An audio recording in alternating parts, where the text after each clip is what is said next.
નમસ્કાર મિત્રો, મારી આ ચેનલમાં તમારું સ્વાગત છે। ગુજરાતમાં ફરી ધરાધુરી છે। કચ્છના રાપર પાસે ભૂકંપના આંચકા અનુભવતા લોકોમાં ફફડાટ ફેલાયો છે। રાપરથી 26 કિલોમીટર દૂર કેન્દ્રબિંદુ નોંધાયું છે, જે ધરતીકંપની તીવ્રતા 4ની નોંધાઈ છે। જેમાં કચ્છના રાપર, ભચાઉ, ગાંધીધામમાં ભૂકંપના આંચકા અનુભવતા લોકો ઘરની બહાર દોડી ગયા હતા। જેમાં 4ની તીવ્રતાના ભૂકંપના કારણે વાગડની ધરાધુરી છે। રાત્રે 8:18 અહીંયા ભૂકંપના આંચકા અનુભવ્યા હતા, જેના કારણે લોકો દોડીને ઘરની બહાર નીકળ્યા હતા। ભૂકંપના કારણે લોકોમાં ભયનો માહોલ ફેલાઈ ગયો છે।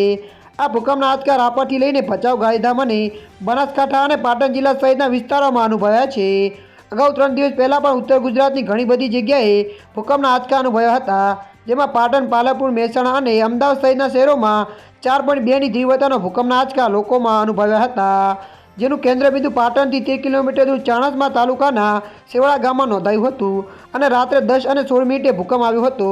પરિણામે તે સમયે પણ લોકો ઘરની બહાર જીવ બચાવવા દોડ્યા હતા। ત્યારે મિત્રો, હાલ માટે આટલું। મળીશું નવી અપડેટ સાથે। જો વિડીયો તમને પસંદ આવે, લાઇક, શેર અને સબસ્ક્રાઈબ કરી નાખજો। ધન્યવાદ।